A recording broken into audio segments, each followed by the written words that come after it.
All right, ladies and gentlemen, we appreciate y'all tuning and tapping in with us on this Monday. You know it's football time, and we're ready to bring you and provide you. Hope I know Big Jimmy, Coach Big Jimmy's in the chat right now, man. We got on a special guest all the way from 706, Coach Antwon Young, gonna provide us what we can expect for the George Washington Carver Tigers. Here we go. What's going on, Coach? How you doing? How you doing? Good evening. Good evening. How you doing, my friend? Good to see you. Nice to meet you. Absolutely, man. So, you know what I mean? Just for the people, man, just give them a little context as I change his background. Just, you know what I'm saying, who you are, how long you've been coaching, and just any other information about yourself. I'm Antwon Young. I'm from Fort Lauderdale, Florida, Broward County, the football capital. So I'm a South Florida guy. Um, Played at Plantation High School, graduated, went to Villanova University, played football there, played quarterback in college. After that, spent some time in the arena football leagues. That's what kind of brought me to Columbus. They've had a team here, the Columbus Lions. So I moved here in 2014 to start playing there. Then I did a little bit. I actually coached the Columbus Lions 2 years ago for 2 years, and I've been just here since 14, training. And then I got into coaching high school here in 2021. 100%. So, you know what I'm saying? You didn't seen it all, done it all. But what's interesting, you talked about the Arena Football League. Just how was that experience for you? Did you like that experience? I know a lot of kids or a lot of young men like to further their careers, and Arena Football, if it's still active, is a league I hear about often. For me, it was a fun experience. It's a passing league. Like I said, I play quarterback, so it's fun throwing the ball 40, 50 times a game. Fast pace, high intensity. Really good for fans, it's just a fun sport to play. It definitely helped me because quick game, pretty much, in arena football. So, it helps me like with explaining the quick game. The kids I train, helping them develop their skills on getting the ball out faster and things like that. 100%. And what type of pipeline is it? You know, because people they go play pro, they looking for the opportunity to eventually get to the ultimate league, the next level, which is the NFL. Is it AFL? Not excuse me, AFL. Is it or AFL? Is it a Yeah. pipeline?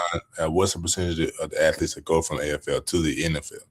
Um, You know, that's pretty much about getting lucky. You do have some guys that get shots at the NFL from Arena Football League. On our teams, we actually got in, like I say, you get guys that have played NFL, had NFL experience, and then, as their time is winding down, they still want to play.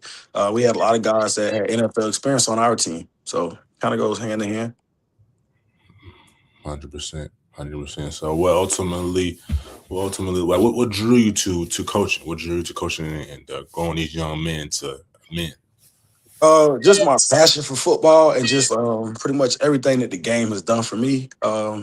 Just giving me an opportunity to get out of where I come from. Grab an education, do things like that, and like I say, just further keep playing the game further, just for the love of it. It has helped me because like giving back pretty much. That's the biggest thing about football for me. The opportunity to give back to the kids that are growing up today, like the guys that were around me did, what I'm saying? Just helping them become better men. The game of football can teach you a lot of life lessons.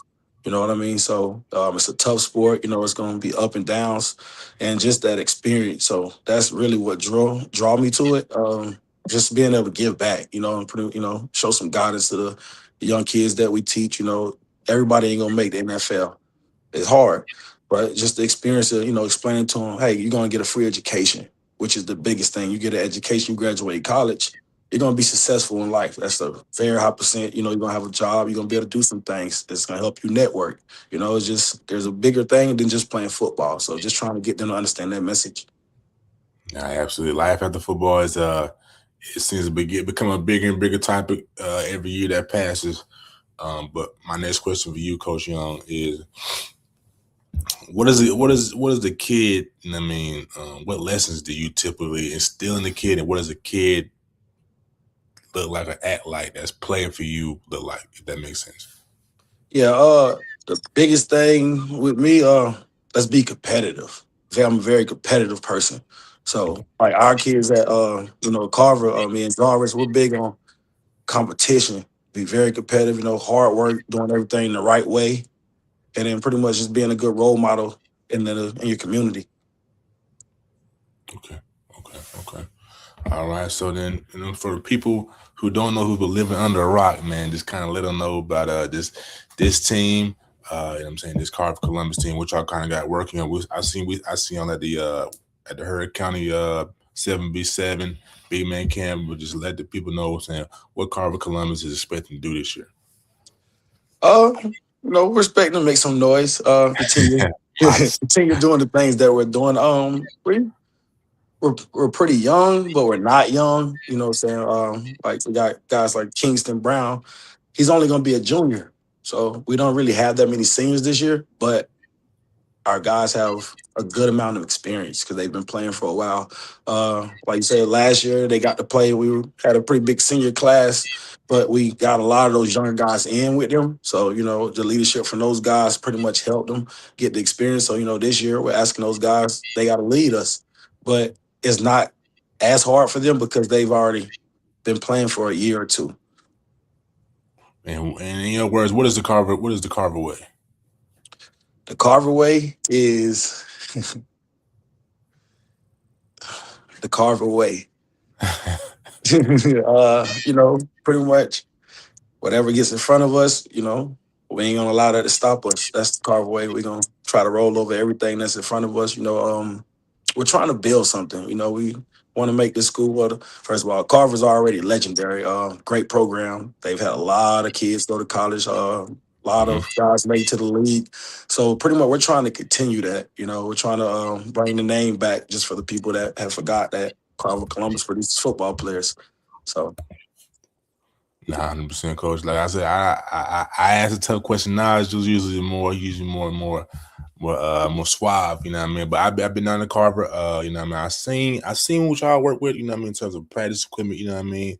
And for Carver to be, you know what I mean, the staple. You know what I mean, the powerhouse of what it is. The athletes is produced, as well as the academics that the school has produced.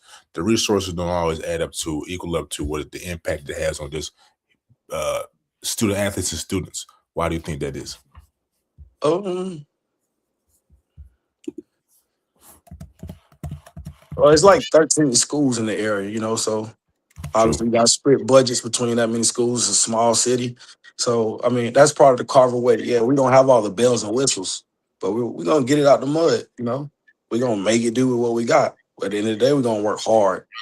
Got great staff. Everybody on our staff has played Division I football.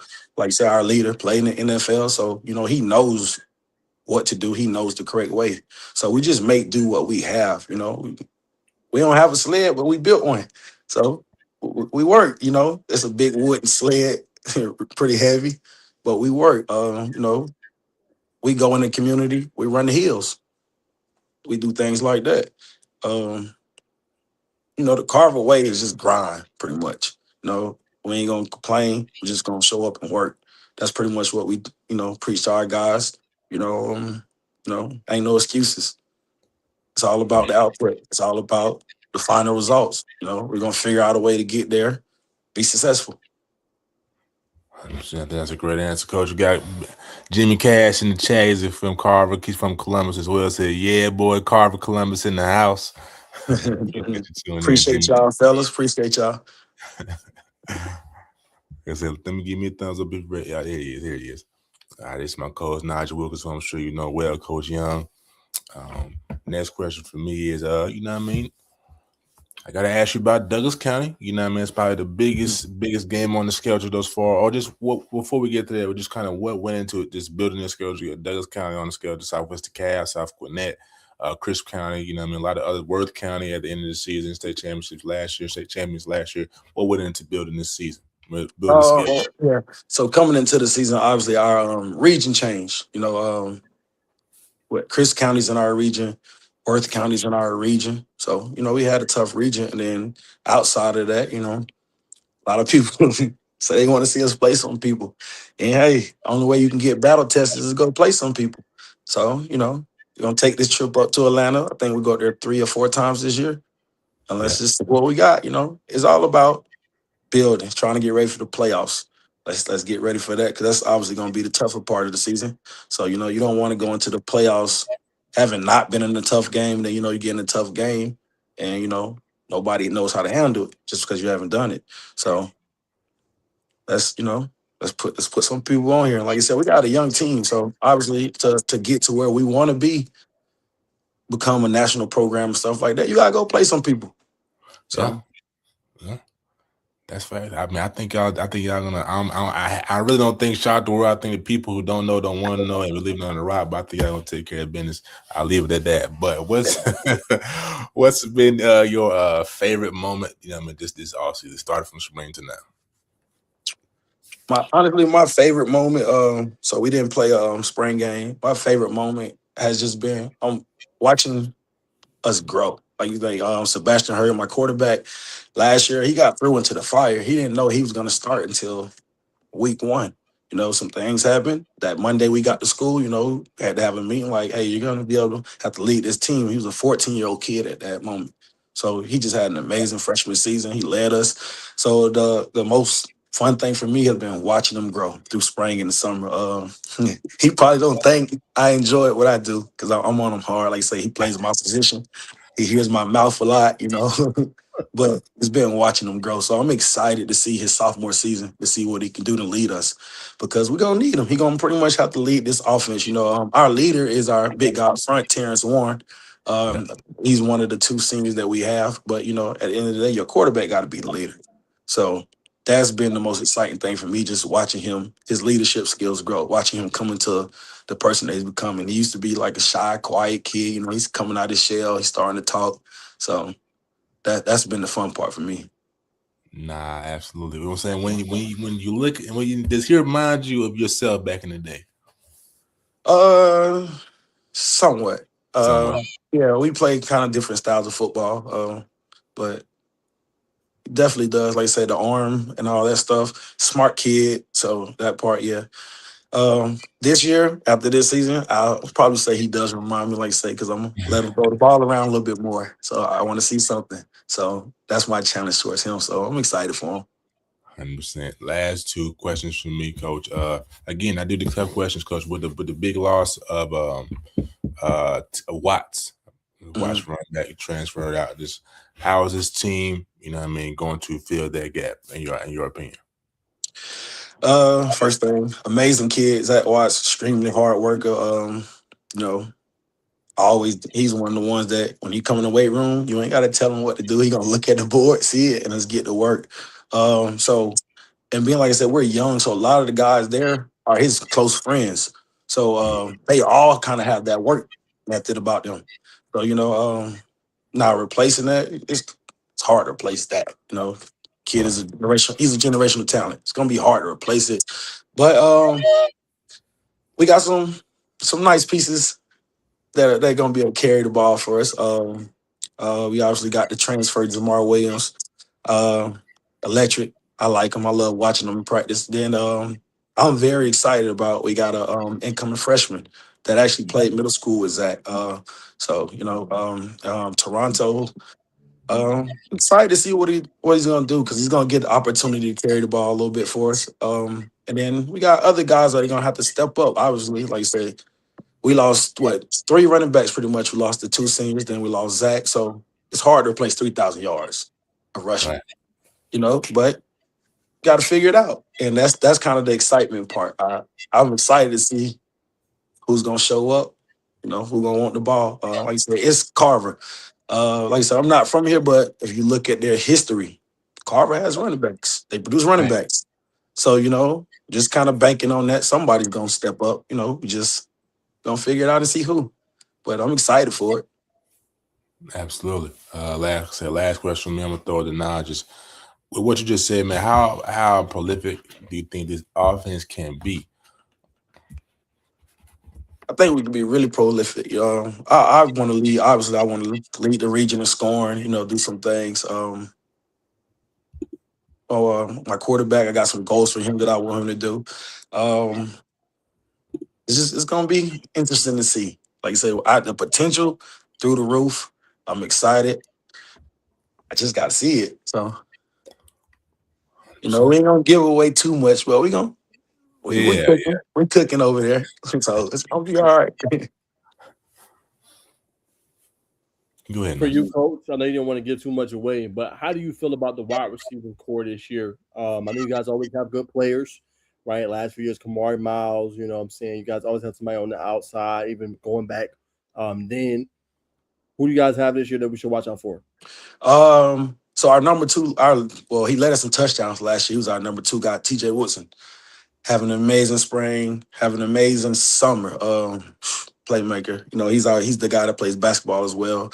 So, he's been doing some things. So we can pretty much put it in the air. He's coming down with the ball. Then I have a nice slot that's been doing his thing.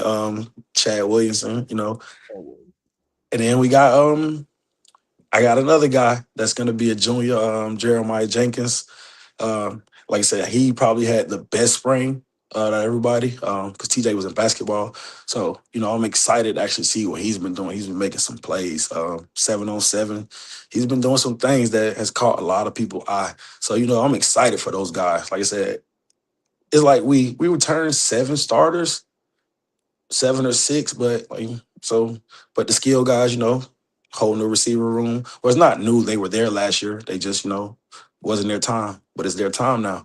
So I'm excited. I love our receiver group. I think right now outside of the offensive line, they may be the strength of the offense, taken away from Sebastian. Obviously, he's a quarterback, but when you look at it, because that's the proven group, or they've played the most. But I'm excited for them. I think we got some playmakers. We just got to get them the ball. So it's exciting. Okay. All right, let's talk about the big boys a little bit. I know you're the assistant head coach, so I know you're a little plugged in. So out of the offensive line, we know you got some big guys who we need to keep eyes on this year for in terms of big guys. So what we're returning 3 starters. Uh, Obviously the leader of the group, Terrence Warren III. He's our guy. We're gonna lean on him to do a lot. Makes all our calls. Then our center, Big Mac, Cortez Stevenson. That's his name. He's gonna be a junior. He's actually a 2-year starter. He started since his freshman year, so he has 2 rings on him. Terrence has 2 rings on him. And then I have my tackle, Jason Mayo, started last year. And then so the one I'm excited about is he's gonna be a sophomore. We got another big tackle, named Carter Huff. What about Had a him? really good spring, and that excited me. He was the guy that I was watching a lot just to see how things were going for him. And he's did some things on tape that we really like. So we think he's gonna obviously those guys are junior, well, those two are seniors and he's a junior. When you look at the next wave of linemen, he's gonna be the next big guy that you guys are gonna be talking about a couple of years from now. Probably gonna have a lot of Division I offers. So it's a good group. Got you. All right, coach. So I know you're new to Carver, but one thing I've always admired about you guys don't run from smoke. Bacon talked a little bit about you guys, don't always have the resources, but you're gonna make a way regardless. How do you guys just go up against this elite competition that you always do, playing 5A, 6A, 7A schools, and can contend and battle with these teams? How are you guys able to do that, and how does that make you better from when you go into your region play and in the playoffs? I think we're able to do it. Just like say, this area, Columbus, Georgia, it's some really special football players down here. These kids love it.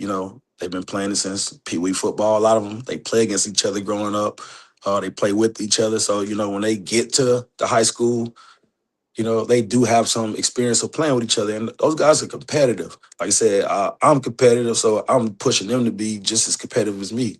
And they are competitive. So obviously those guys, they hear a lot of talk about, they can't go play with guys. So, they're always up for that opportunity.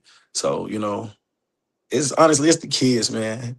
They love it, They ain't scared of nobody. I think our youth team has won a couple national championships here. So, like I said, it's a good brand of football in Columbus, Georgia. So when they get to us, we're teaching them things with the X's and the O's and just different skills, but they've already been, pretty much bred. If you could talk about, so let's hit on that part a little bit. Talk about from what you know. I know you're still new down there, but what have you heard about maybe the feeder program down there? You talk about winning the national championships. Do they run a similar scheme to what y'all run on the high school level? I heard a lot of the good programs do that. Like how do you guys able to just get that talent that's young, stay there, and then being able to kind of produce. Yeah, I know what you mean. So we don't really have they don't have the feeder programs. I know, like, because Got it. the other schools are like counties, where it's one school, one middle school, and they can do that. This is a city, so it's like there's about 8 or 9 teams. Excuse me. So we don't have a feeder, but a lot of the teams are trying to pretty much run some spread. That's pretty much football now. Everybody's running it. So when they do get to us, and we're running the spread and all those things, they have an understanding. And like I said, me personally, since I've been here, I train. So and then some of our coaches, they coach. They have kids, so they're out there coaching. They go help those guys. Our receiver coach, Jarmon Fortson, he's Jaden Taylor's dad, our star linebacker. That's his, he's coached his son and all those, and all his sons all the way up. Jarvis, his sons play flag. So, like, we're always at the games. I don't have any kids, but they're very involved. So we're doing things to help. But I would just say the community, the youth football coaches that we have here, we got some good coaches. I've had the privilege of working with some, just meeting them, helping out, but some good coaches here. So they're doing a great job, building them. So when they do get to us, a lot of those kids are pretty good. They've been on the right track. So, we just have to fine tune a couple things and do things like that.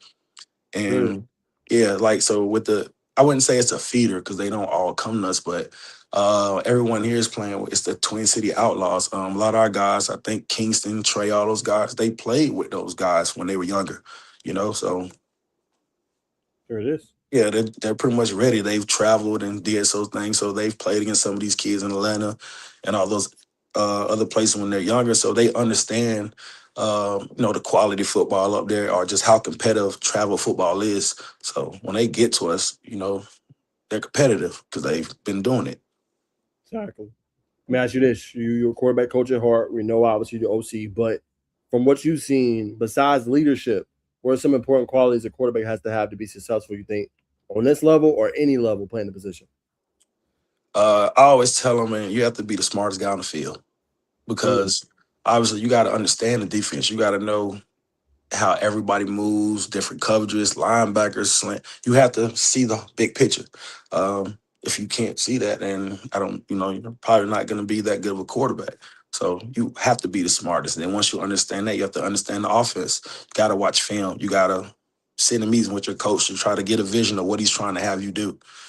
So the big picture is just you got to be the smartest. That's my biggest thing. Be smart first, okay? And then as you grow and you understand what's going on, that's going to help your leadership because you're going to be more comfortable.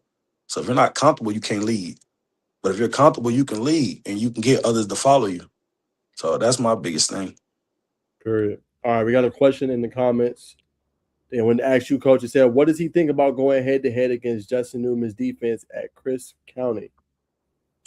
Honestly, man, our way is we look one game at a time. I haven't even thought about the last game. All right, I haven't even, like when you asked me about Douglas County. I know that there, I know the schedule, but my mind's on August 14th. We got to go down to Lee County and play Lee, Oh, another big time program in Georgia. So that's my focus. But I do know this. The first year when we won the championship, Justin Newman was our defensive coordinator. So obviously, I've been in the office with him. He works. That guy's a film guy. He's gonna be in there watching film all year. He's gonna be prepared. That's one thing about Coach Newman. He's gonna be prepared. So obviously, he's coached with us. He knows that. He knows what's going on. So, I just know he's gonna be prepared. So for me, I just know I gotta prepare. But like I said, I'm not really worried about their defense. Not saying that they're not gonna be. Just that's far down the line. I'm locked in on August 14th. 100%. What are those battles like when you have a former coach who's on the staff and you got to go against them? This don't walk us through like plays, but walk us through like what it is like, almost playing chess to a degree. Like you got to kind of outsmart this guy. His tendencies is this. He might try to disguise this. Like how are those like in game seeing those adjustments and you trying to kind of outsmart somebody that knows you and knows your team, your scheme well? Um,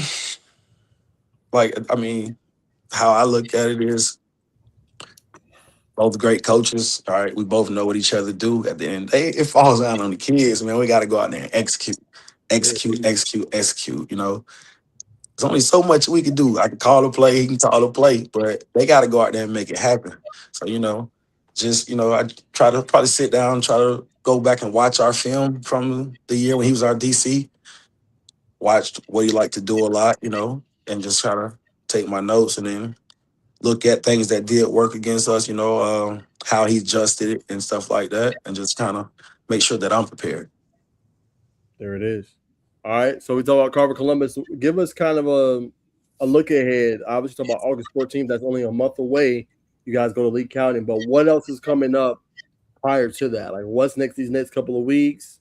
Any more padded camps, any jamborees? Like, what's coming up next down the pipe for Carver-Columbus? Yeah, so the 14th is, I guess, the jamboree. That's what y'all call it. That's our scrimmage. Besides that, we don't have anything else. Like you said, for this next month, we getting to work. Like I said, young team. Just we're trying to smooth over some things.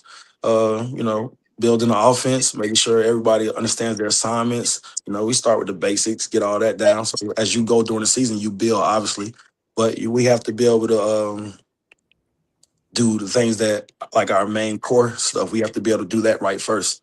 So that's pretty much what we're doing, fine tuning, Basically, there's about 20, 30 plays that you want to be able to always run, maybe 20. So, we're working on that. Let's get our best 20. This is what we're going to do, and then you build off of that.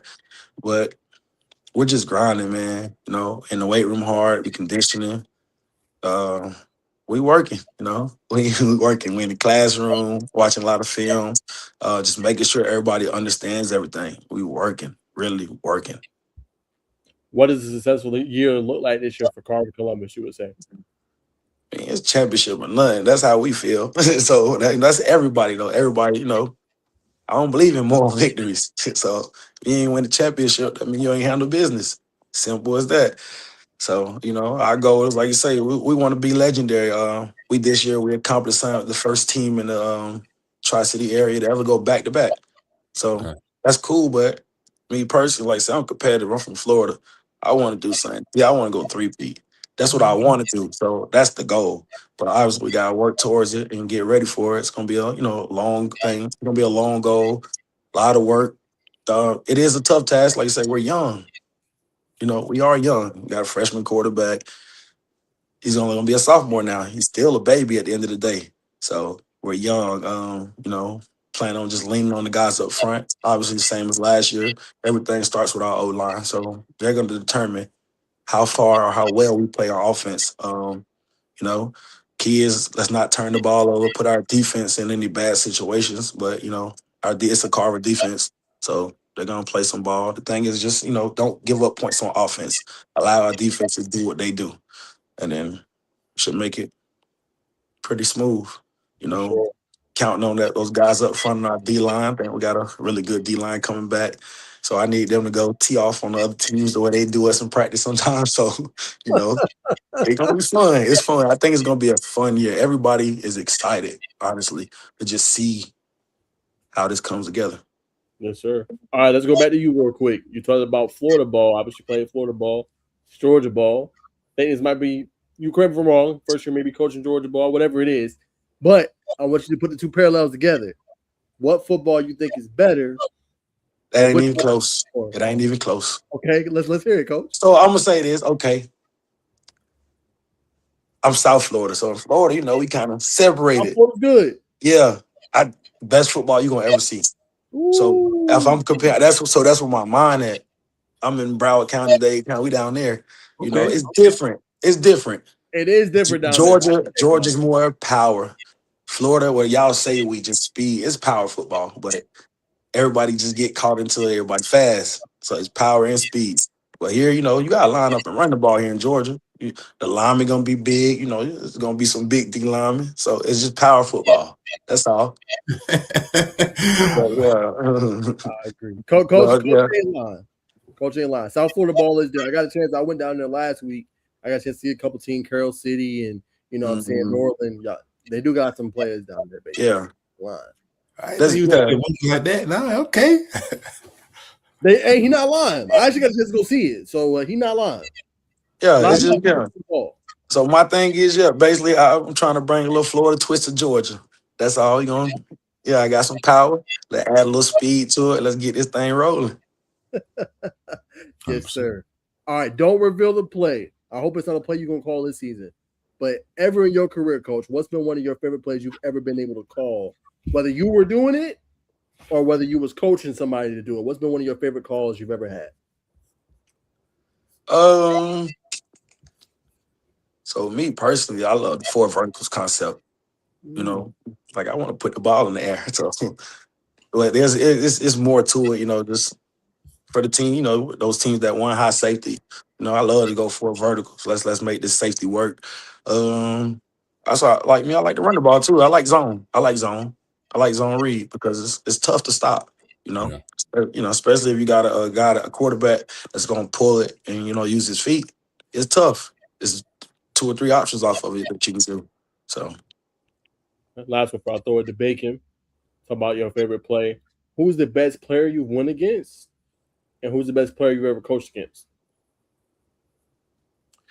best player I ever played against, I would say play against a lot of people. Um,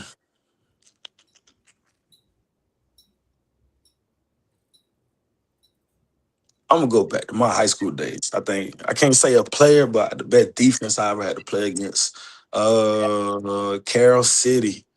My junior year, they had Kenny Phillips. He was the number one safety in the country. They had Willie Williams. He was number one linebacker in the country, and they had Ricky Jean Francois playing D line. I think he was like number two D lineman in the country. So like that was tough. So that's probably one of the best defenses I've like a group. I can't really just say one person because I've had opportunity to play against a lot of people, but that's always one that stands out to me. And then the best player I've ever coached against. Um, so when I first got up here to Columbus, Gunner Stockton was at Raybone. Mm. And I was I did a year at Spencer High School. We went up there and played him in the first round playoffs.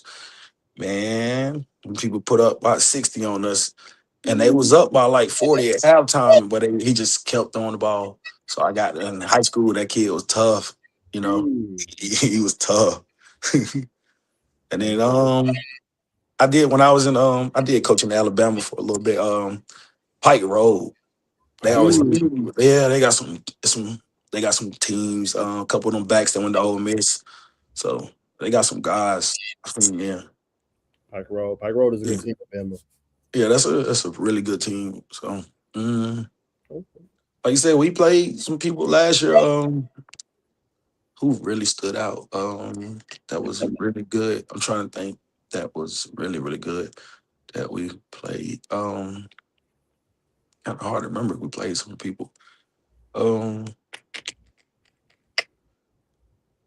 yeah, I just leave it. I can't think. Like I said, we play. Bro, we in Georgia. It's a lot of good football players. So We ain't it's lying. always hard to just say one. You know what I'm saying? But it's some people that did some standout things that I seen. And I was just like, man, that kid's tough. So like yeah, like we played Douglas County last year in the spring game. Those two receivers, they were tough. I Yeah. think one went to Texas A&M. You know, And I Gregory, can't remember where the other one went, but Florida they were State. tough. Okay, they were good.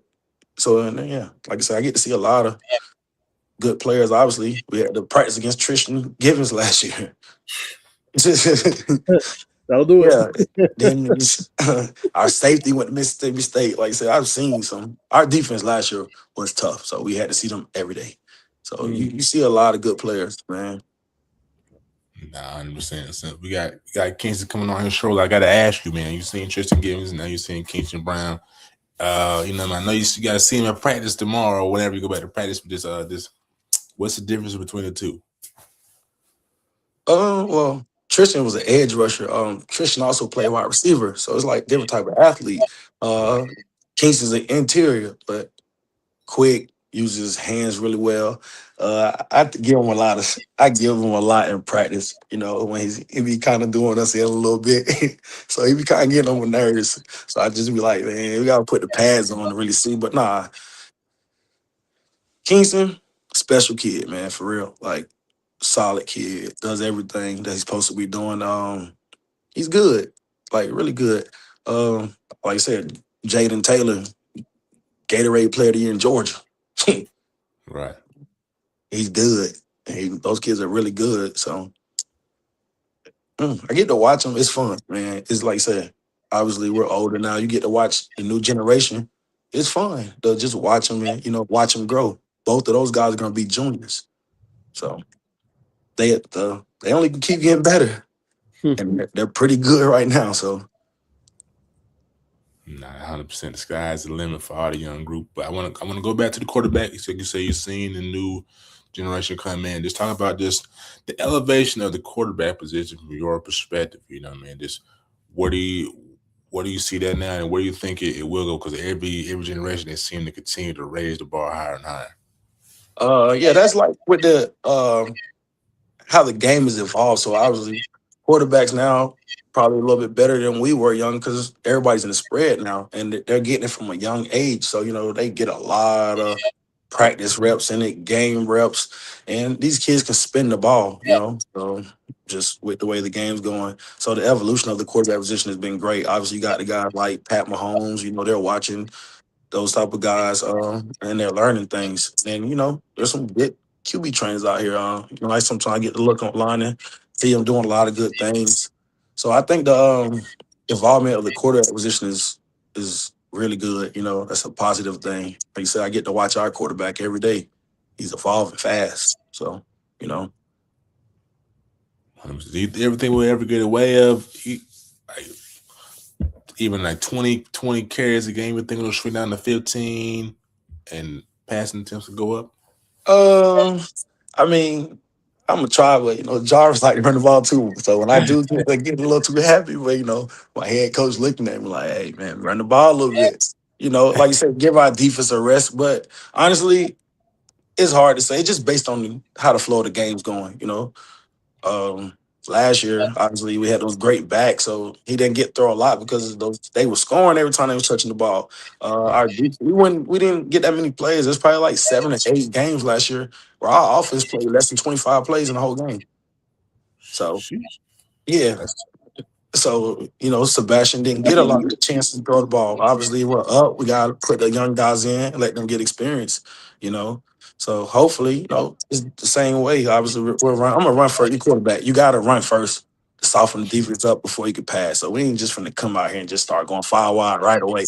No, we're going to run the ball. Let's try to establish some momentum, get the flow of the game, and, hopefully. Honestly, it should never be a game where he has to throw the ball 40 times. If you throwing the ball that much, either you're losing yeah. probably we're trying to come back, or that's a lot. So, we want to get first downs. We also want to allow the defense to rest. We don't want to be out there just 3 and out, then they got to go back on the field. We don't have the luxury as all those other teams where you can go both, they got 100 kids, so they can kind of platoon and subs and all that. Like we're a small school, man. We got about 6, maybe 700 kids, super small. You know, we're young, so we're not as deep as everybody else. So we gotta kind of think about that. We can't get out here and just be going, and then obviously you'll die in the second half. It's a long season, so we look at all those things. You got to manage it. My job obviously is not to eat some clock so the defense can rest. When they're fresh, man, our defense is hard to stop. Obviously, I don't need to be going out or 3 and out, and then they're tired when they come on the field, and that's not going to help the team. So, but I want him to be able to throw the ball maybe at least 15, at least average 15 times a game. Try to get him 15 throws, whether that's screens, bubbles down the field. Just the flow of the game. But we probably ain't gonna never be. I don't think they're gonna let me become where we're throw the ball 30 times a game. It just we'll see. Nah, 100%. So I guess I ask you this, Coach. He been from South Florida. You know what I mean? Been in Alabama, now in Georgia. Has Carver? How has being at Carver has it changed you or molded you in any type of way? Just being around the environment. I mean, not the environment, the community. Yeah. I mean, honestly, it has changed me because they call it on the hill. So like I feel like I'm a tiger. Like I went there. Just the environment at Carver, I like it. There's a tight knit group. Like I says, hard nosed. Everybody, they coming to work. Nobody ain't asking for nothing. We ain't asking for nothing. We basically we gonna take it. It taught me how to grind. I was always a grinder, but grind harder, do more. Expect more with less. just work. It's Georgia, it's the country, man. You just gotta grind. It's different.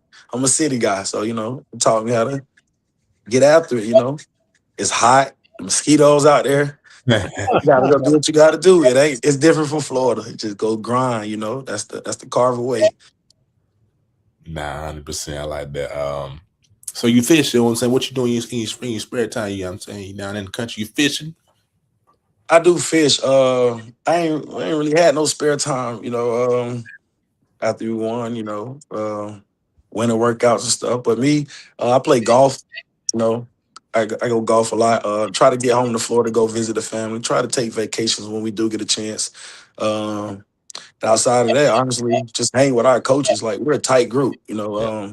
I've known Jarvis since 2000. I've known Jarvis 2014, a long time ago. Just his best friends, one of my best friends, like I said, Jarmon Force, that's my best friend. So we're a tight group. Benjamin, if you see one of us, you probably gonna see all of us. Coach G, our defensive coordinator, entire Coach Brinkley, um, Coach Fortson, Stretch. We all hang together, honestly. After practice, we go out and eat and stuff. We chill. We're football guys. So we sit in the office and just talk football. That's pretty much what we do. Football. Defensive line, Coach Atron Jackson, football guy, Coach Walter Passmore, our DB Coach Nazine, both our O-line coaches, Coach Bowman, Coach Pat, everybody's football guys. So we sit around a lot and talk football, for real, for real. 100%. What's your favorite football movie? Favorite football movie?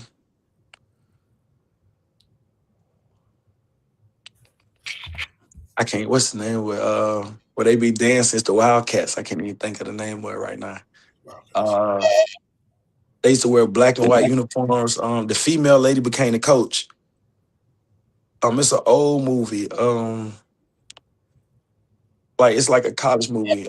They had got a female coach. At first they didn't want to play for her and all that. Then she got them going. I want to say it was like Wesley. It's an older movie. I just can't think of the name of it, but that's probably one of my favorite movies. Nah, it ain't Any Given Sunday. Nah, Nah, it ain't Any Given Sunday. Anybody in the chat, if you know what coach is talking about, definitely drop it so we can figure it out, help him out. Is it called Wildcats? I just remember they used to be saying it might be called Wildcats. For sure. Was the actor Goldie Hawn? White lady, like blonde hair or white hair. Yeah. Yeah, that movie tough. I used to watch that a lot when I was younger. I bet Wildcat. I got to add that to the list and check it out. Yeah, that or Water, bro. Yeah, that's it right there. That's my movie right there. That's my movie right there. Okay, I'm about to check this out. Central Wildcats. Yeah, I never heard of this movie. That's crazy. Bro, it makes sense. 86, bro. We were born in like 97, 98. Yeah, I wasn't even born yet either. Just when I was younger, hey, that thing used to come on TV. So hey, watch it. But yeah, it's like, tough movie. Basically nobody ain't trust her. She had to get him to play for her and want to play for her. And once everybody got together, that became tough. There it is. Yeah. All right.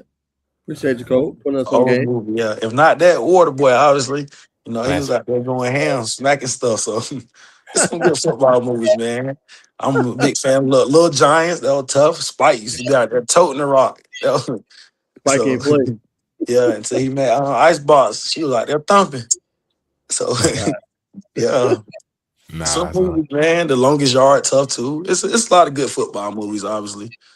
So first OG Longest Yard, the one with Adam Sandler. Say that again. The first Longest Yard, I can't remember the the one with I seen that. No, that's too, bro. That's too far back. I like the one with Adam Sandler. Yeah. Yeah, that was, but you know what I'm saying? Different strokes for different folks. Yeah, okay. One more though. Oh man, they were. I know I can't think of the name. They were what, like they look like Boston College. The crazy man. Obviously they had the one black linebacker, the one like steroid DN linebacker who used to be smacking stuff. Remember the linebacker used to be talking crazy to other teams. What is that called? And I don't know about it. like I say, the DN used to wear the face paint. I think bro's on steroids. Brian Bosworth. Yeah. What movie is that? Let me see. I got you. Oh man, everybody know that movie. I think I probably know what you're talking about. If I see her here, I might know. Football? What was it called? Was it football? Mm, The football movie or just regular movie? it's a football movie. Joe Kane was the starting quarterback. Dang, so what's that? Remember he was up for Heisman. Stone Cold? Huh? Stone Cold? I don't think that's the name of it. Mhm. I remember the quarterback was Joe Kane, so he used to ride the motorcycle. Go to And it's crazy. I can't think of it. Everybody know the movie. I just can't think of the name The of it. program? Program. on my There you go. apps. Yeah, Omar Elk, the running back. He took the senior running back spot, and he took his girl. That That's a classic. That's a the classic. program. Yeah, Let's see. Last time we got Kingston no, there you go. He left out. yeah, program. Okay, that's the one. I ain't never heard this one. This was before us too. 93. You never heard the program? Not a program. Nah. So, you gotta watch the program. Yeah, I gotta watch that, coach. But what? You gotta watch the program. Facts. Yeah. Remember that? Yeah. Mm-hmm. He looked like Boston College a little bit. That was tough. Okay. Yeah. Movies hit different back then. Oh my God. Telling him all the time. Movies don't hit like that no more, coach. Cause I think that's Holly, ain't it? That's Holly Berry. Yeah. That's what. Yeah. Cause she was the tutor. My boy went and took a girl. He took it, like say, he was the freshman running back. The senior had her. Took his spot. Took his girl. Woo. If you That like clip. That's the quarterback right there, Joe Kane. Yeah, my boy was on the bike.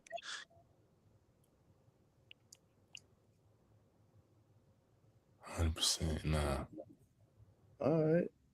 I'm gonna check that out then, coach. The program. Oh yeah, I just put you on two. Yeah, go check them two out. I bet that, coach. That's I guess last question for me. We'll let you rock, man. Just what was a moment? You know what I mean? What you was going through some adversity. What we like to do on this platform, like that, you know what I'm saying? Showcase the story of others so they can showcase the story of individuals to inspire others, you know what I mean? So what was the point where you went through any adversity, you had to rise to the occasion, something that can inspire the people to keep going and keep pushing for their dreams? Me personally, man, in college I tore my ACL during like the peak of my career, and then so I tore my left ACL twice. I tore my right ACL once, and I had 2 meniscus surgeries on my left knee. So just a process, man, but not giving up. Every time I actually bounced back from them, pretty well, man. Was still able to do the things I was able to do. Like I said, so that just teaching them like, bro, you gotta work. You know what I'm saying? You can't give up no matter what's going on. It's life. You're gonna have ups and downs. Things gonna happen sometimes out of your control. But it's how do you bounce back? Are you gonna quit? Are you gonna give up? And that's the biggest thing, man. We trying to teach these guys not to be quitters just in life, because at some point, man, they gonna be fathers, they gonna have families of their own, things are gonna be hard. It's life. At the end of the day, you gotta be the man in that house and you can't quit. And that's kind of, you're gonna be an example for your kids. You know what I'm saying? Like, so me personally, I don't have kids, but I get to work with kids every day. So if I'm a quitter, I can't be going out there showing them that I'm a quitter. And then, instilling that in them, you gotta try to lead by example. So the biggest thing, just don't quit, man. It's life. Things are gonna happen. At the end of the day, you can't quit, can't give up. As a man, figure it out, make it work. Great answer. What you got for us, Naj? Fun fact, Wildcats was Wesley Snipes' first movie. Wow, I didn't know that. Yeah, said Wesley Snipes was in there, yeah. It was a good movie. There it is. I think my last one, we let you rock, coach. Just what do you want? I guess it's a hard word, but what do you want your legacy to be? And what do you want to be remembered for when you talk about Coach Young as a coach? I'm a winner. I'm a winner. I like to win. Simple as that. Won when I played Little League football in Florida. Won a national championship in college. Won championship as a player in arena football. won a championship as a coach in arena football. Now, won some championships as a high school coach. Let's win. That's what it's all about at the end of the day. Ain't nothing more fun than winning. And the only way you can win is you got to work, got to grind. So that's what at least they can say, bro, you're a winner. You know how to win. When it comes to football, don't win. Period. Well, Coach, we appreciate you coming on. Shout out to Jimmy for helping us set this up, man, giving your contact. We appreciate you coming on. We just wanted to spread the light on Carver-Columbus. We wanted to get down with our program for a while. Just not been able to kind of break through, man. But we appreciate you coming on, Coach, and giving us the spiel, man. It was a pleasure getting to know you as well. Man, I appreciate y'all. Appreciate y'all time. Yeah, anytime y'all want to come down, man, our doors are open. I'm pretty sure Jarvis will always welcome y'all. Got a great head coach. So, he's a people person, simple, laid back guy. We ain't never not allowing people to come visit us. We want as many people to come down as possible, like you said, because the biggest thing is let's shine some light on these kids down here. So, that's like you said, we're just trying to pretty much help kids become man, send people to college and shine some light on Carver-Columbus. Simple as that. Bring some light to Columbus, Georgia. Coach Jones does that. He sent coaches to other schools in Columbus. When they come and they ask us like players, he's like, oh yeah, but so they got such and such over here too. He's community guy because he's from here. So he's big in the community. You know what I'm saying? That's what it's really about, man. Building the community. Everything that we do is pretty much trying to make sure the whole community of Columbus is getting better. That's the biggest thing, man. We for that too, Coach. Yeah. Mm-hmm. We for that too. So we appreciate you. We appreciate y'all, man. Thank y'all. Yes, sir. We'll be in touch. Coach, yes, sir. Sir. All right, man. Coach Young, appreciate him coming on the platform, man. Put us on some game of some good movies too, man. So shout out to Coach Young, man. We're definitely gonna go check that out, man. We old souls, Coach. I know you throw back to you smiling and laughing. We old souls, so we watch the 90s movies, So we got you there, Coach. We're gonna go check them out for sure. That's what you said. Joe Kane was up for the Heisman Trophy. There it is. I didn't know that. See? There it is. All right, Bacon, I'll let you lead the second segment. I'm going to step out for a quick second, but Kingston is ready. All right, man. Ladies and gentlemen, man, this look no further than one of the best defensive linemen in the class of 2028. You know what I mean? I believe number 9 on the field, but definitely number 1 in your heart. And ladies and gentlemen, with that being said, is Kingston Brown. What's up, brother? What's going on? Appreciate you for having me. Nah, I appreciate you for wanting to come on the show, brother. You know what I mean? Is this your first interview, brother? Are you nervous? Just a little bit. Nah, don't be nervous, bro. You know what I'm saying? By the time you really know what's going on, you'll be like, yeah, man, it's Kingston Brown told the story. So, brother, like I said, but it's saying just let's sit back, relax, and do your thing. You already got the comments, you already got the chat jumping, man. This is let me get my eyes. Christy Pierce 7438. She said, "Yay" with the hands emoji, man. I'm assuming that's my Dukes. No, sir. That's my dude's friend, best friend. You know what I'm saying? Auntie in the chat, man. So updated people, Kingston, man. How's off season been for you, man? What are you trying to get better at, and what are you most looking forward to for the season? So off season this year has been very more focused on getting better than last year. So really I've been trying to perfect, and really my whole D line with all my guys, we've been trying to perfect the run game and the pass rush. Because we want to lead sacks and for GSA, so we trying to make sure we make it to the top this year. So okay. Well, for you specifically, brother, how many sacks are you trying to get this season? I'm shooting for 15, but I'm trying to go as high as possible though. Okay. What makes you, or what gives you the confidence that you can go out here and just say, yeah, I'm on 15. I'm gonna go get 15, if not more than 15? I feel like it's just because what I do in practice and how much I train for it, and it's like perfecting your craft. Once I get in my bag, I feel confident in what I can do. So okay. So first, you know what I mean. When do you know when do you know it's going to be a big game for you, sack wise? Is it after the first rush? Once you kind of get a feel for the offensive line, when is that moment for you? It's that first play, that first little snap, and I get to get off and I feel what he gonna do. That's when I know. 100%. Nah, you know what I'm saying? Big brother, you know what I mean? I seen you at the Hurricane camp. I know you like to go for the power. You know what I mean? Is that what you typically like to go for, to kind of test the waters? Do you know what I mean? Just be swift, east and west, or what? It it's really like a mix of it. I can either hit you with power or speed. It just Mhm. depends on the type of O lineman you are. Are you patient or you like the jump set? You aggressive? So it really depends on the O lineman himself. Because if I feel like you aggressive and nasty, I'm gonna get back with you. So it's Yeah. kind of more of that thing. 100%, 100%. Like I said, most people that look at you and think you big, I mean, I know that you got the pass rules, you know what I'm saying, to be quick and nimble, but what's something about Kingston Boogeyman Brown that they sleeping on right now? I would say more of my bend and my feet. A lot of people think, maybe because he 285, 6'3", he might can't bend. But people forget I used to play edge my freshman year, so I still can bend and get low with you. And I can still go on the edge right now and play. So I feel like they sleep on that too, because you might catch me at D tackle and I'll be at edge next week. You never know. Okay, okay. Here it is, man. We got Big Jimmy in the chat, man. The Boogeyman, Kingston Brown, man. I'm seeing Boogeyman all on IG, man. And if you want to tap into the live chat, ladies and gentlemen, if you're watching on IG, you can go on YouTube, go to Banking there where you can be in the live chat. But you know what I mean? To shift course, man, I say Boogeyman. Where do you get that nickname from, man? Okay, so I got it in Little League back when I was playing defensive end, kind of interior. And they used to say I used to come out of nowhere. And then a person was like, well, let's call him the boogeyman. He come out of nowhere. And then my mom was like, I feel like you should stick with it. And I was like, yeah, let's just go for it. Sounds scary. So, Nah, I like that. I like this. Like, you know what I'm saying? What's the hardest you ever hit somebody, bro? mm, hardest I ever hit somebody was probably in a travel game in Panama City, Florida. Back when I was in youth, kind of youth, but we had went up there to Panama City and we had did a tournament. And I remember it wasn't nobody blocking me. I was shooting straight through.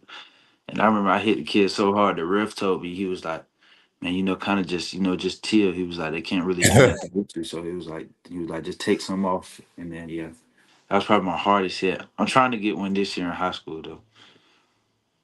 Nah, 100%, man. I said when I seen it at OT, not OT, but the 7 big man camp, I'm like, yeah, man. You know what I'm saying? He didn't refine this game. Look like you've been in a little more, you got a little more nimble, man. So what do you kind of do to kind of help your bend, or has it just been natural at this point? It's really been me training even with working with Coach Jarvis and Coach Tron in practice.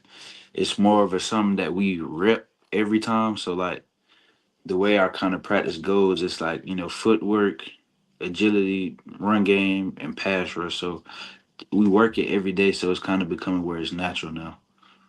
Okay. Okay, so the reps have helped. What about any stretching? You know what I mean, to get those hips activated? Are you doing anything on that level? Yes, sir. I do go to stretch zone, and I do go there on the weekends, and I let them, stretch and stuff like that. Okay, okay. So what I'm saying, what is your day to day look like? You got J5 in the cut, Boogie. It's Jaden T28 on YouTube. You know what I mean? Yes, Subscribe to sir. Jaden. What's your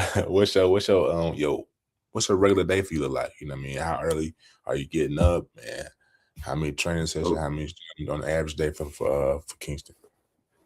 so I get up at probably about 7 o'clock. Just brush my teeth, eat, get ready for practice. Then we go. We start at 8. We don't leave till about 12 or 1. And then as soon as I leave from there, I go to school so I can graduate early. So I go from there from 1:30 to 4:30. And then because I'm only doing 2 classes, and then I go from there, I go work out, live by myself, and then we go to SAT prep after that, and then that's it. So my day is kind of packed. This the summer schedule. Yeah, I've been doing this all summer. Sheesh.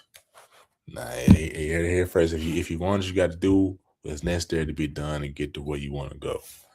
All right. So just talk about, you know what I mean, doing, you got practice, getting up, and you still going to school. Just talking about how you balance it all, and still, you know what I'm saying, making good grades. Even when most kids is chilling, you still in school. It's pretty more of I know where I want to go.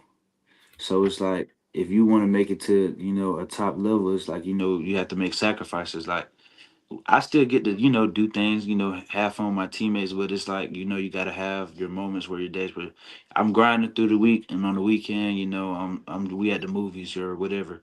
But I've learned how to prioritize, so.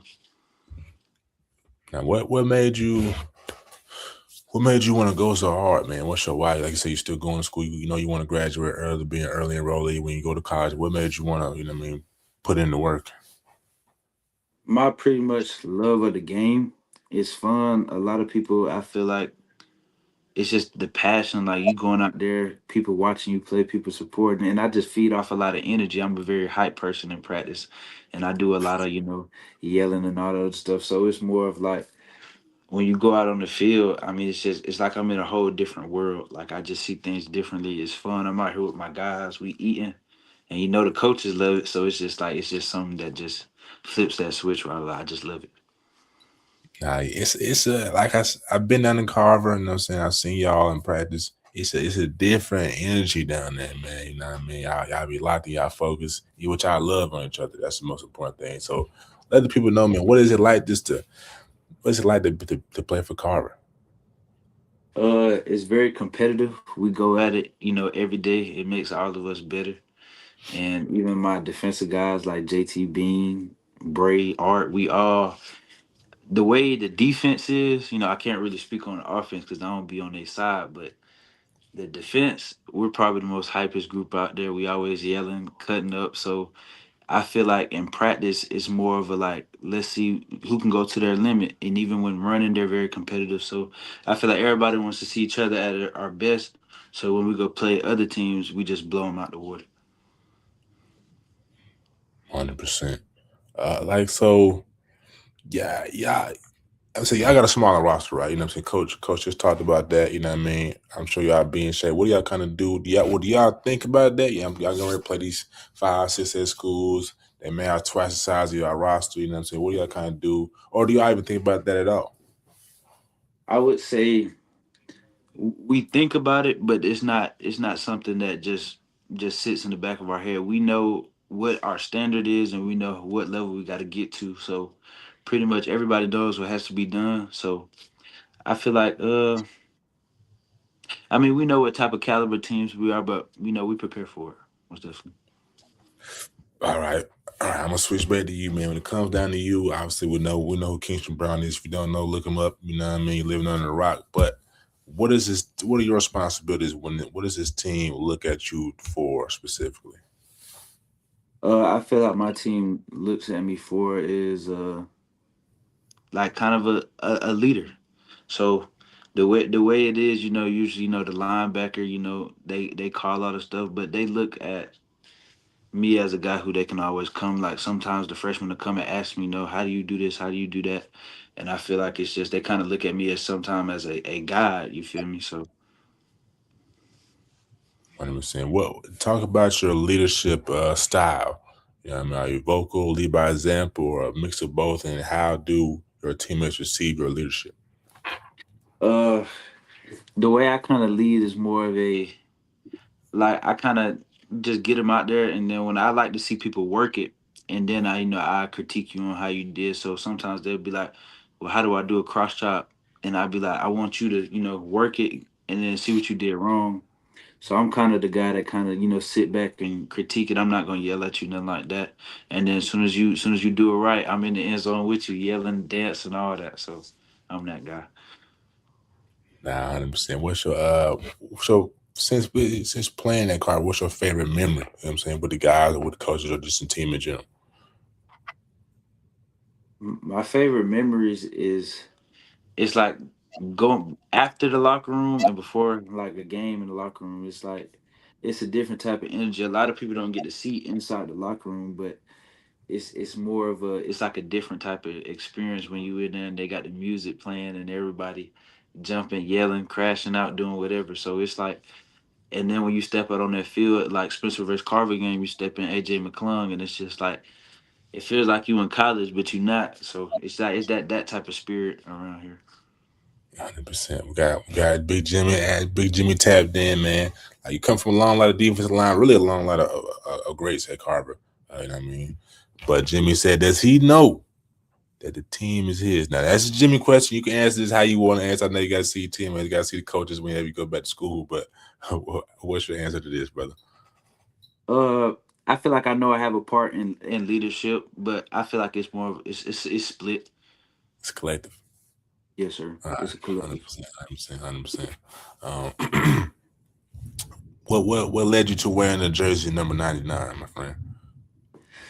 Okay, so my favorite player was Aaron Donald. I used to wear number 95 because of Derek Brown, but then I switched to AD.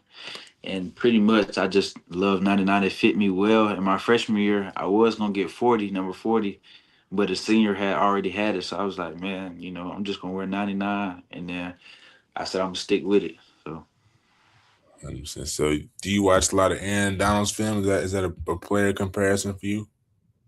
uh I watch his film. I feel like my player comparison is probably like a Byron Murphy or like a Jalen Carter, somebody like that.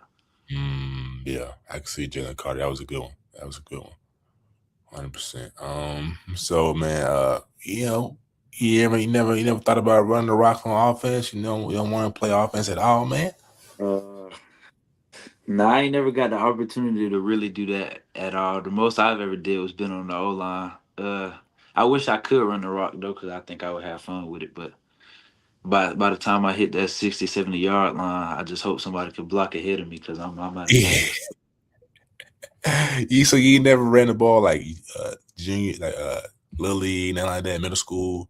Lily, they tried, but I would never hit the hole. I would just bounce it outside, so they never let me run the ball because I wasn't a hole type of guy.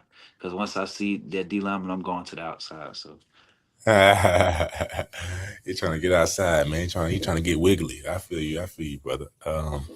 So you know what I mean, at Kingston, you know what I mean, been a little bit of everywhere. You know what I mean, you got the what has that that's the next the classic. The classic, the beanie on, you know what I'm saying? You've been up there to Rome, you know what I mean? Definitely a young classman who's been on a lot of people's radar. What does that mean for you? You know what I'm saying? Have put in that work beforehand to see early success. What does that mean to you?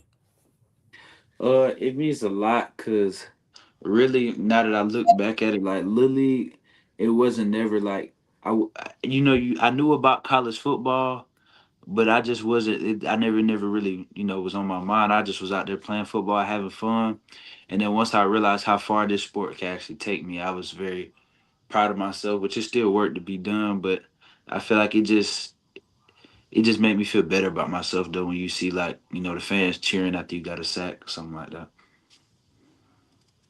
What's your uh what's your why? I feel like my why, my parents, my family. I came through a line of athletes, so my pops played in Florida, in Panama City. So he played. My brother played ball, basketball, track star, his sister. So I've always came through athletes, and I've always wanted to be, that guy in the family that that went all the way and did it. So I feel like I've always been pushed to be better than the next. So that's my why is to just be the first one to make it all the way to the league. Okay. So you saying right now that Kingston Brown is be the best athlete in the family.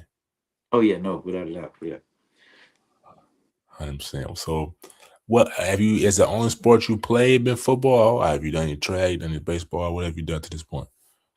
I have done wrestling. A lot of people don't know. I used to do boxing when I was little. That was Nice. another sport I love. My brother was a boxer too, so I boxing was my sport. And then when I realized I had to, pick one, it was either boxing or football. I picked football, and then now I do wrestling. So So this your first year doing wrestling, or have you been doing it? I wrestled last year. I didn't wrestle this year. I didn't get to because of football season. We missed out, but this year I'm wrestling again.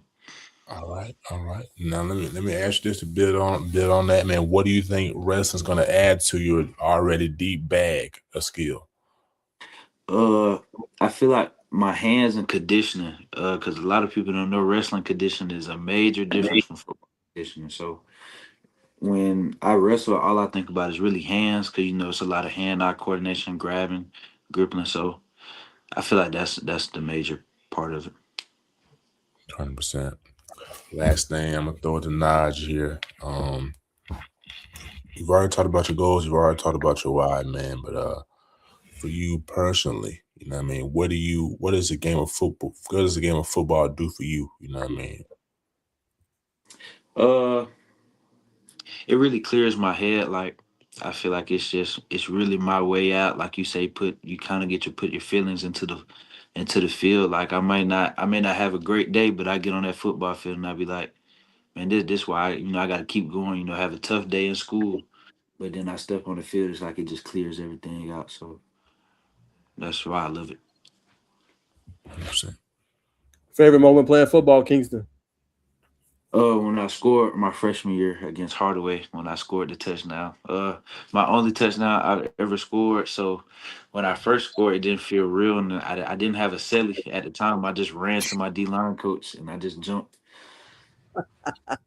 Okay, walk us through the play that you scored. What happened? Was it a forced fumble? Was it a pick? What happened? It was the QB. I guess he tried to do a read option, and the ball just dropped and hit the floor. Then one of my other D tackles tried to jump on it, and it slid from up under his shoulder pads, and then I just picked it up and ran it in. How far did you have to run? I think it was about 30 yards, but I couldn't breathe by the time I got to the sideline. You had to get some oxygen. Yes, sir. Got you, my man. Okay. You talk about how wrestling has helped your game. Talk about like the brute force that you play with, though. Like you're very strong and physical, and that's obviously I've seen your film. Like that's what it shows on the film. Just talk about the tenacity that you bring on that defensive interior. I feel like it's a very aggressive, kind of like a violent, which I can hit you, like I told him, with speed, or I can hit you with power. So it's really, I like to play kind of mind games with it, like even with my D tackle. Now, I like to stunt. We both like to stunt. Isaiah Bray. We just it's like I'm more of a guy. I feed off a lot of energy. Even with Tristan Gibbons, if you go back watch the tape, me and him do a lot of stunning, and it worked. We got sacks off of it, and it really played mind games on the O line. So I'm kind of like a trickster. So I like it. Hmm. I like that. So tell me a little bit. Don't reveal your methods, but tell me the power of the stunt. You're talking about how you like to be a trickster and in different things, but when you able to kind of give them a disguise essentially in the move they don't know that's coming, how good does it feel? Like, oh yeah, you thought I'm an inside guy only. Yeah, I can rush outside too. Like, how could that feel to show off that skill set? It kind of shows like the offensive line don't really know what they're doing because you never know what I'm gonna do. So it's like you have to be prepared for it. If you don't watch your film, you might be in trouble. So the way I used to do it was depending on how the O lineman was, I'd be like, well, TT, let's run it, and we just run it, and it would hit, and then we make the sack. That makes your team morale go down. So now we hype, and then we feeding off that, and the rest of the game we just messing with your head. There it is. Tell me about the power of the new duo that's there. You obviously Givens graduated, but you and Isaiah Bray, and you guys gonna do some major damage this year. Tell me how you two are bonding and how you guys are wreaking havoc. So Isaiah Bray, me and him love it. Each other. We trying to be the best, in Georgia right now as a D tackle do a class of 28. So me and him work. We laugh, we play, and it's more of like a. I feel like I found another guy that I can run my stunts with, like TG. Once he left, it was like, well, who's gonna be the guy now? So now that he's here, it's just like two compatible players. We both got different type of body structures. He's a big dude and I feel like he's a brute force too. So me and him working together is just like it's just the icing on the cake. I want to walk you through. I think Bacon was here, but you guys got a chance. I believe it was a paddy camp or OTA that you went at. You balled out at. Tell me what it felt like just going good against good and just being able to showcase your talent even more against some of the better teams in the state. Um, can you repeat that question? Yes, sir. I think you went to an OTA. I Mhm. forget where it was, but I believe Bacon was there. Showcase some of like your ability too. What was that like? Just going against some of the better talent in the state, just going good on good and continue to showcase what you could do against like that talent. Oh, it was great. I actually knew a couple guys from Sandy Creek because I had played with them in the Georgia Elite Classic game. So it was more of a rivalry because we beat them in the game. So when I got to see the offensive tackle. I don't remember his name, but I went against him and we were going at it in the Georgia League Classic game. It got a little chippy between us, but then when we seen him, it was like, you meet and build new relationships. Like we got to go against not Hateville, Rockmart, and they got that 4-star offensive tackle. So it was nothing but great competition and work all around. Love that. I mean, Bacon may ask you this, but what do you want to accomplish this season, Kingston? What do you want to kind of be able to do this year? Uh, I want to move myself up in the rankings. So I feel like I'm underrated. A lot of people might not feel like that, but I feel like sometimes I get counted out. So my objective is really to just become better than last year. A lot of people I feel like didn't really get to see how much of a dog I really am. So this year I'm using it to showcase myself even better. Now, you feel like you're slept on, feel like you're underrated. Why do you feel like that's the case, Kingston? You're ranked, but you feel like you should be higher ranked. What part of the rankings do you feel like 247 rivals that they're not considering when it comes to you?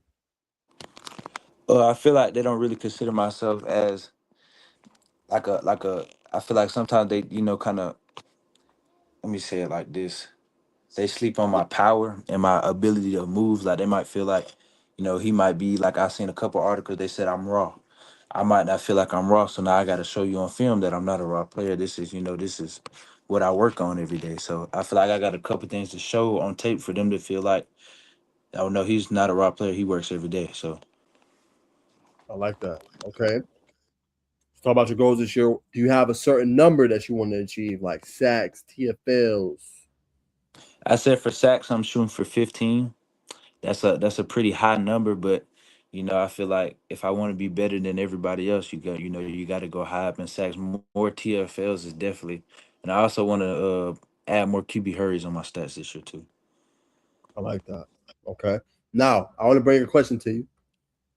Now, Yes, this sir. is, I'm sure that Bacon read, they said the boogeyman keeps him out. Like, Jimmy is one that has advocated for Carver for a very long time, right? Like, yo, y'all got to come to Carver. Now, you say you feel like yourself is underrated. Do you feel like the Carver-Columbus program is underrated? And it's okay if you think so, because I know you won titles, but I still feel like the media coverage should be more than what it is for you guys' program. Tell me a little about that and if you agree.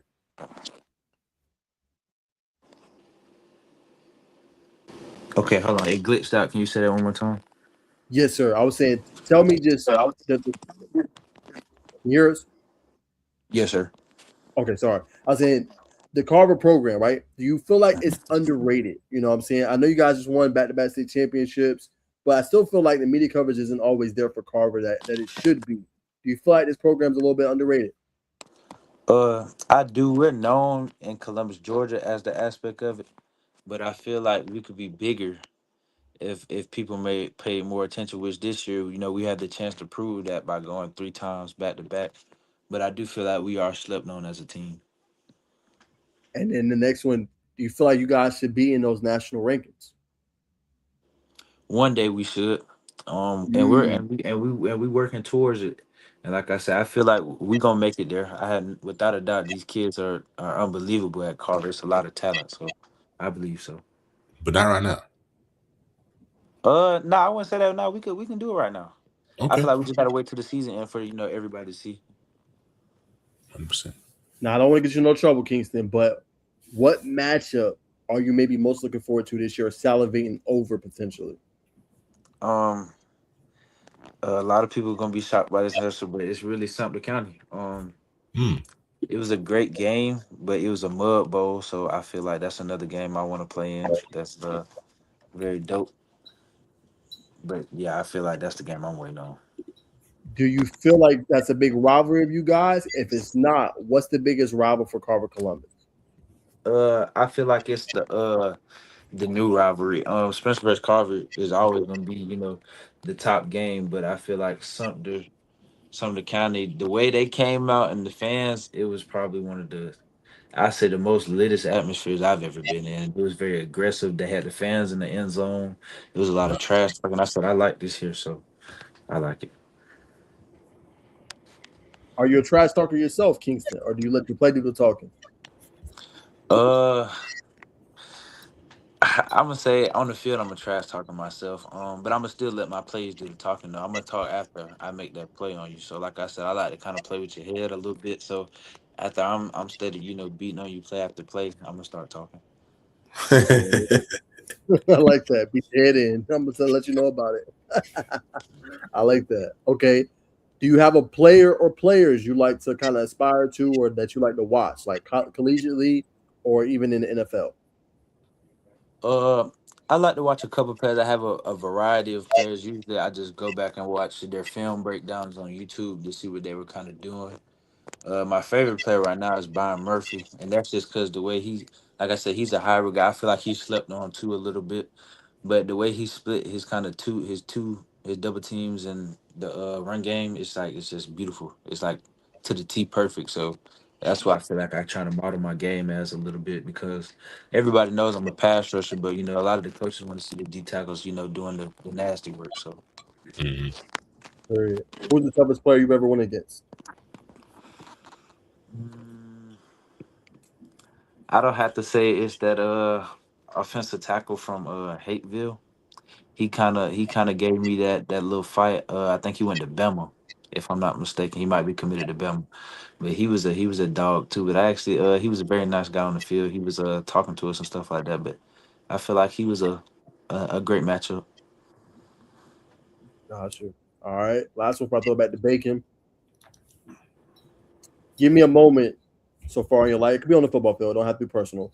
But something like in a game you've been able to overcome. First you struck, you're having a tough game, but you're able to overcome it and help lead your team to victory, or you was able to get past that moment and help out your team. Um, I have to say something county game again. That game we had, like you said, we were in the mud. It was a predicament. Offense we couldn't, get a score in. They couldn't get a score in, so it was a lot of back and forth. And then I was still the younger guy at the time. I was still a sophomore, and then one of my D tackles had went down, and then it was like, what was it, fourth quarter, and they had to get the first down. And I think a drive before that he went down with like a back injury, Nuke Simmons, and then it was like Coach Tron was like, "Well, you got to step up now." He was like, "It's gonna get real. It's 7 to what? I think it was 7 to 8. Yeah, 8-7, and they needed to score. So he was like, if they get this right here, this is it." Mm, And so everybody was like, we got to stop him. And then when we stopped him on the third down, or no, the fourth down, and I seen everybody get up and start running, I was like, "Well, I did it." Glad that's over because I was a little scared, but I was like, glad that's over. So that was one of those moments. got you. Okay. I'm saying, Kingston, I want to ask you about, what I mean, you feel like you're underrated, but obviously some businesses around you that feel like you that guy. You got H2All sponsor, I think one more, but just talk about just what's that meant to you to have, businesses believe in you to sponsor you, brother. I feel like I'm glad they took a shot on me because a lot of companies don't like to kind of mess with kids at this young of an age. Right. But what a lot of people don't know is the H2R sponsorship that actually is in Africa. So I actually plan on taking a trip out there one day so I could kind of meet the kids. Like the shirt, a lot of people don't know the shirt that I had on with the handprints on it. It was Mm-hmm. actually the kids, and they painted their hands and put it on the back of the shirt, and then they made it into a shirt and shipped it to me. And so every time they purchase a water bottle, it goes to them. So a lot of people might be thinking, oh, he's just doing it just for the money. It's like it's beyond that. I'm saying my man's a philanthropist. Also, brother, what's interesting about you, I'm saying you're Haitian, brother. You know what I mean? Just talk about what it means to you to be Haitian, my friend. Um, I feel like a warrior. It's kind of a different, I feel like I'm always say this Haitians are always gonna be on top, but it's like it's in the family. So it's just a different type of blood. Nah, 100%. Brothers is up. Um, so we're gonna talk a little bit about your recruiting, brother. I noticed in your room, man, you had a picture with Saint Nick, with Nick Saban, man. I know you got Miami. I think it's your most recent offer. Got Tech, you got Memphis, Tennessee, Florida State, LSU, all the SEC schools, Tulane. Just been what's been the most rewarding thing for you about your recruitment process to this point? I'll say the visits because I get to go see literally new things like almost every week. Like never would I thought I would have went to Washington. That was unexpected. Then when I went there, I loved it. So it was like the scenery and the people I get to meet, the culture, the relationship. Because after football, I want to be a recruiter, so I get to meet these coaches and build relationships. So that's probably the best part I like about it. Which campus have you liked the most? Um, uh, I don't think I really have one that I have like above everybody else. Because I kind of feel like I like everybody the same, so it's kind of hard to really say. 100%. 100%. So let me ask you this. When it comes down to you making your decision when that time comes, what are you specifically looking for in what are you looking what specifically are you looking for in a school for your own? Uh, Development in a place I could call home and the coaching staff, because I don't want to be at a place where I'm Right. unhappy every day. So if I can do that and have a great coach pushing me in the development of their kids, they're gonna develop you and get you right. So I just want to be at a place where I can call home and I feel comfortable at. 100%, brother. Well said again, once again. In the eve, well, let me ask you this. What's that? If I haven't already asked you this, is what is a Carver-Columbus kid in your words? You said a Carver-Columbus kid. Yes, sir. What is a Carver-Columbus kid in your words? Uh, I feel like a dog. Everybody want to come play for Carver, but a lot of people don't come because it's a different type of ball when you come over here. So I feel like if you at Carver, you here for a reason. You trying to become the best. So I feel like a Carver kid is a guy that wants a guy that wants it. Carver kid is a guy that wants it. You want it, man. You know what I'm saying? One of the best, if not the best defensive lineman in our class. What separates you from some, you know what I mean, is you get to have Coach Jarvis Jones played in the NFL, played at Georgia. You know what I mean? Fine tuning you. Hey, you need to do this. Hey, you need to do this, man. Just how has it been for you just to have somebody like that in your corner? You know what I mean? Teaching you the next level game. You know what I mean? At a high school level. It's different because when he first came, the whole style of practice changed. Mm, Which you got to think, him coming from Georgia to high school ball, he bringing that mentality with it. So I got to learn a lot of new things that some people at high schools might not get to see. So when I'm working, he might critique me different. I'll be like, I might not never heard of that before, but he be like, this is what they're gonna tell you on the next level. So the way our defensive line coach Atron and Jarvis is, they always working together. So they're trying to prepare us for the next level, and they trying to get us better than the last year. So like I said, Coach Jarvis does a lot of a film breakdown and stuff like that. So we get to watch ourselves, and he be like, "That ain't right." Like even Hurd County, you saw he was coaching the opposite yeah. team up on how to beat us. He'll be like, "Oh, he finna hit a swim move," but I like how he does that because it kind of pushes me to a limit. Nah, 100%. Nah, that's one thing about Coach Jarvis. He's gonna teach like Coach said, man, teaching everybody game community, man. So I think that was a great answer to provide insight, just who he is as a human being. Um, but you know what I mean, you get to go up against Big T Warren, Terrence Warren every day in practice, man. Just how does that battle go, man? How are y'all able to make yourselves better day in and day out? Uh, we go at it a lot. With my freshman year, he used to do me kind of bad, so it was more of a like, it was like, man, I want to whoop this guy so bad. But I was coming from my middle school to high school. I seen the difference in the level of play. I was bigger than everybody. When I got to high school, I had Dooley, the offensive tackle that went to Auburn, Hmm. Shelley, who went to Point. Then I had Big Mac, our center, and then I had Terrence Warren and Mayo. So I was getting elite practice reps every day, and then that's not counting. I had the guys in front of me, Zebo, Nuke. So I had a lot of great talent around me.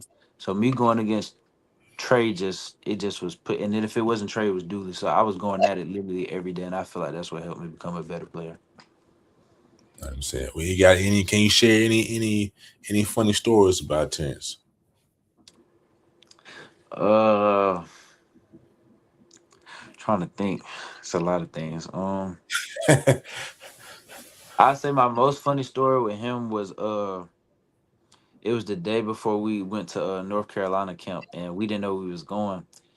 But me and him, we got a guy named Jody, one of our coaches, Jody Hill. He always be recording, pushing us out there. So we were out there at a practice one time, and me and Trey were just going at it and just back to rap reps, and he was like, "Dang, Trey, you gonna let him whoop you like that? He a freshman." And then next thing I know, Trey hit me one of those mean punches, and he hit me dead in my chest, and I remember he pancaked me.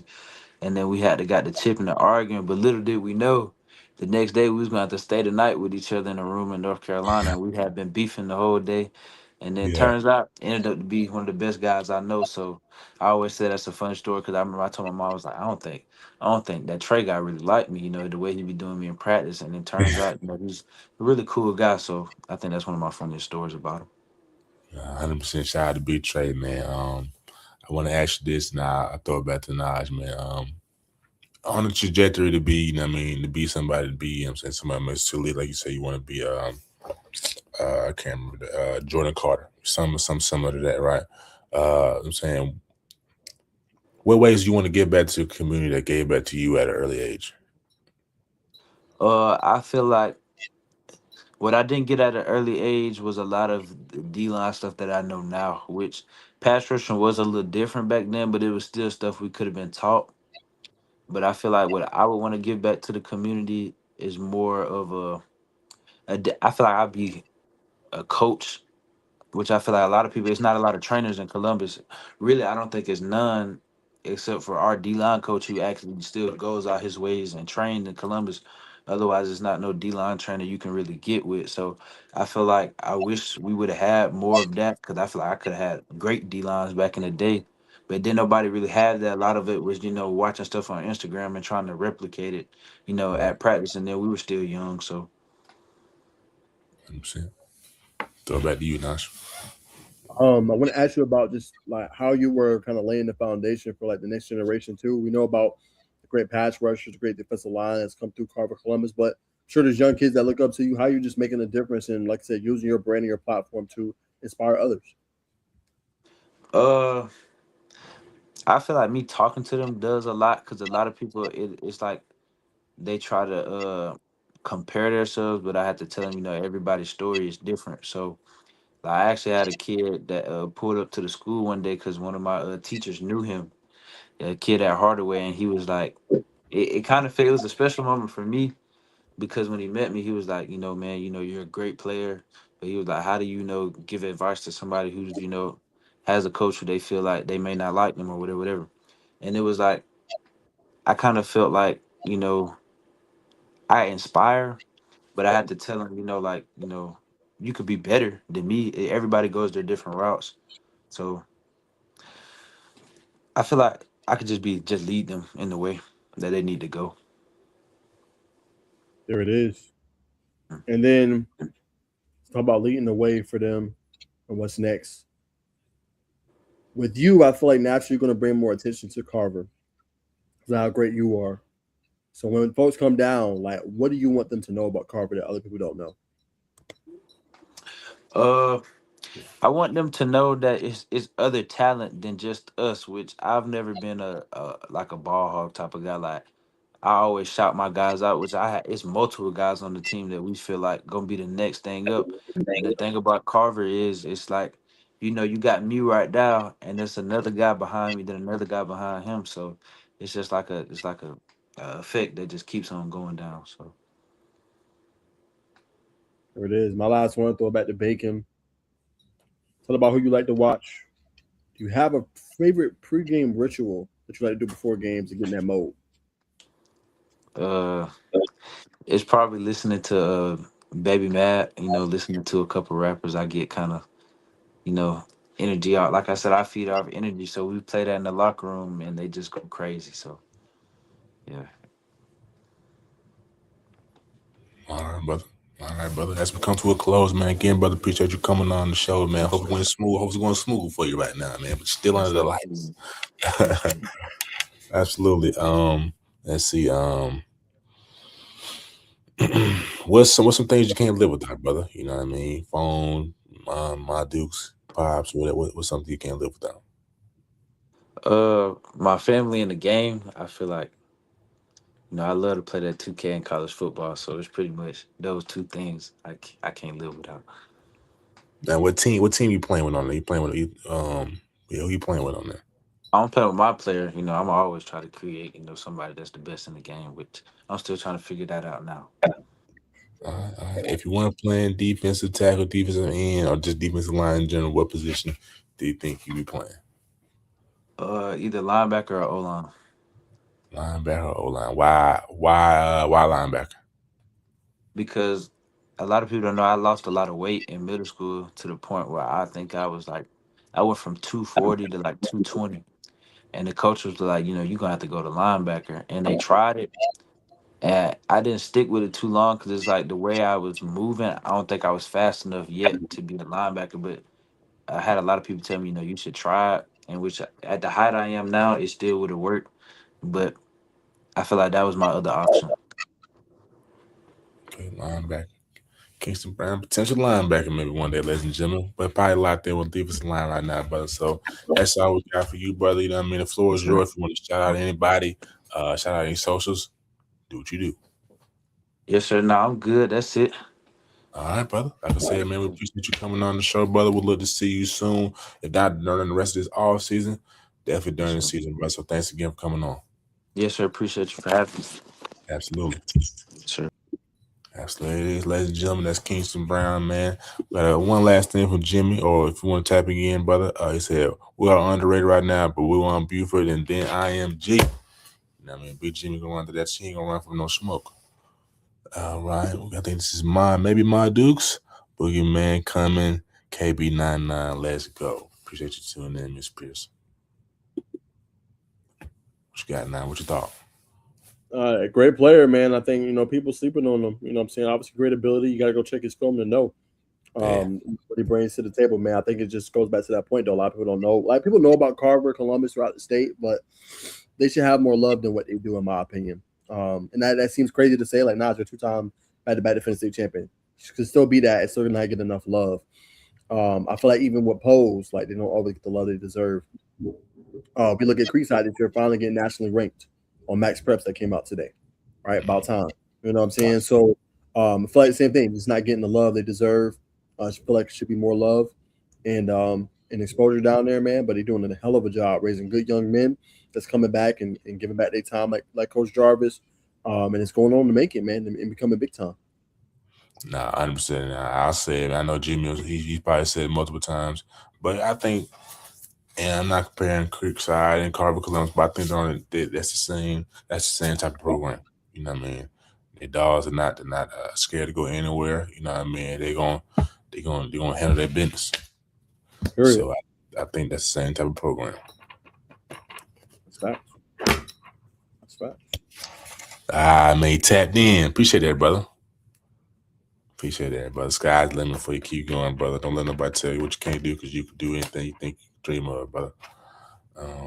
So, ladies and gentlemen, that's it, man. You know what I'm saying, this is you got anything last thing to say, Najee? Ladies and gentlemen, this is it, man. This is Just Sizzling News podcast, where we keep it. This is Just Sizzling News podcast, ladies and gentlemen. What I'm saying, we bring on athletes, coaches. We're gonna give you the spiel. You know what I'm saying? We're gonna keep it real. Keep it real. Yeah. Peace and love, y'all. See y'all Always Thursday. peace and love, man. Catch y'all next week, or catch you later on this week.